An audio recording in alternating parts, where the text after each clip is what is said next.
you want to include the whole body. Yeah? So this is always what you're looking for. You don't want to be a robot just using the lower body, but at all times try to have a soft, relaxed, organized and coordinated whole body structure. In the following sequences or following clips, which I obviously will edit or already edited, I will show you different rhythms, so different tasks for the bounces. And I want you to go through all of them with time. You don't have to do it all at once. Yeah? Maybe if this is your really first time doing something like that, then start really easy. Just do task number 1. And after a few sessions, if you feel more comfortable, then try to add chaos again. And this means that you maybe start with task 1, but then as you progress through the session, you go to task 2, maybe also already at task 3 and practice this. To measure this, I recommend to set a timer, maybe start with, for task 1, it could be a bit longer, 1 minute or 2 minutes, because you will not be able to constantly bounce. Yeah? So you will not be that exhausted because the ball rolls away, jumps away, drops away. Then you have always these little rest periods in between when you are picking up the ball again. But later, as you get better at it, you will have less fails during a set, let's say. And then it's nice to put the interval or the timer on 60 seconds and keep it like that. This is the time I really like. Yeah, 60 seconds, and then I try to bounce constantly, yeah, without failing. But of course, at the beginning you will fail, and then you can always keep the time the same, and with time or over the course of the time you will see or be able to do this 30 seconds or 60 seconds with less fails. Yeah, so maybe in the first session you fail 5 times in this time frame, in the second only 3, and so on and so forth. This is one way of measuring progress here. Another one is that you count your bounces. So for example, session 1, 30 seconds per set. Maybe 10 bounces in a row before you fail. This is your highest number. Second session maybe, you already get 15 or something like that. And through this you can also measure progress. And then there is a third layer, and this is a more subjective layer. I please you, or I ask you to film yourself regularly when doing this, because what you then can see is how it looks. And how it looks is important, let's say. It's not about the aesthetics, yeah, what is often discussed in the fitness world, but anyway, how something looks is still an important measurement, because when something looks good and let's say organic, then we can assume that it's organized. And if something is organized, it is efficient, and then it's good. Yeah, and this is a good quality, and this is what we want. And this we can just figure out if we watch ourselves, if we see ourselves doing it, because then we see maybe, okay, we are not including the upper body, yeah, and then we can work on it.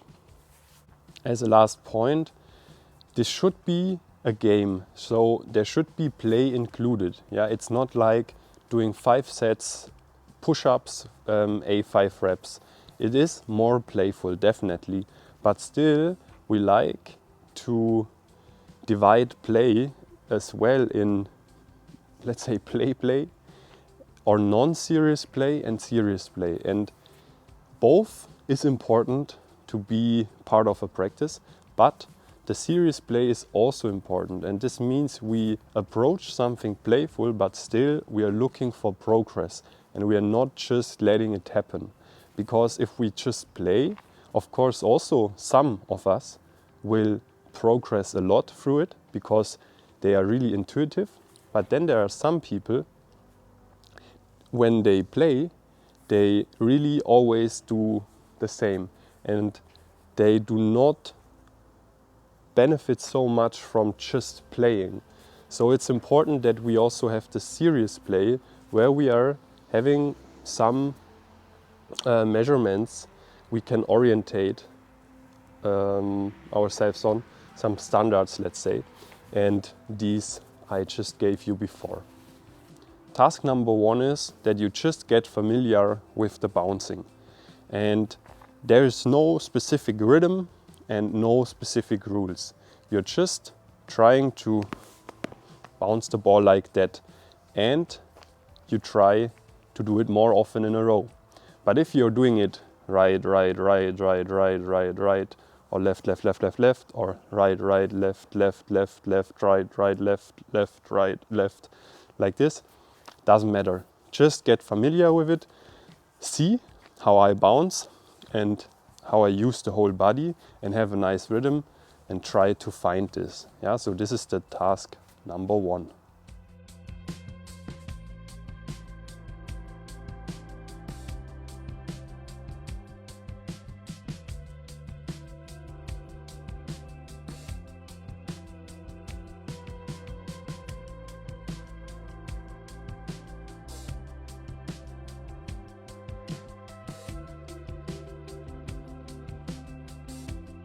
So you just saw me practicing it, trying it a little bit, failing sometimes, being not that organized at all times, picking up the ball again, trying again, and so on and so forth. In task number 2, you want to have the rhythm right, left, right, left, right, left.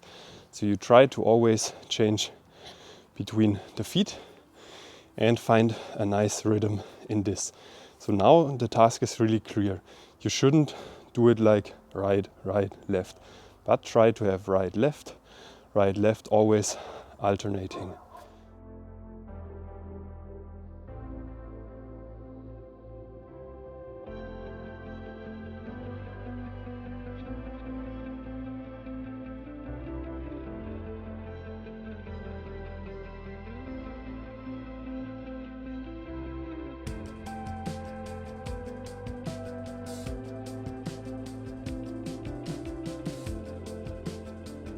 Task number 3, we want to bounce right, right, left, left, right, right, left, left. So it's always 2 times one side before changing.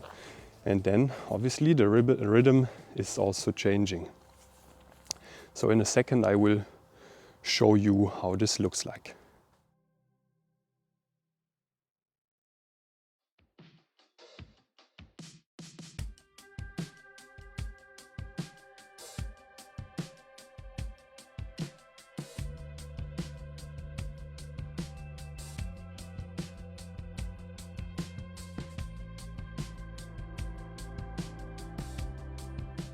Task number 4, now you try to always bounce 2 times per side, then changing 1 time,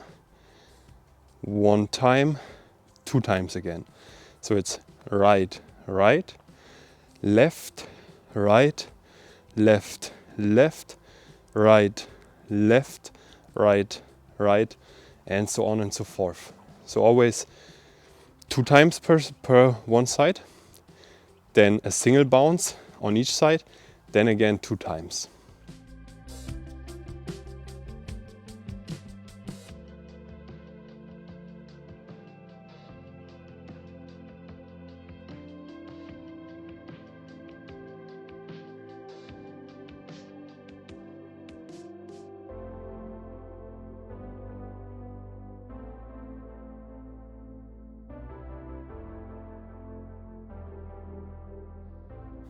All right, these are the tasks you get from me to start this journey. But of course, feel free after going through all of them, and yeah, finding good rhythm, being able to do 60 seconds without a fail, nice coordination and organization, nice rhythm. You can also find your own rhythms, your own combinations. Definitely there are more ways to play around with this, but these are some good basic rhythms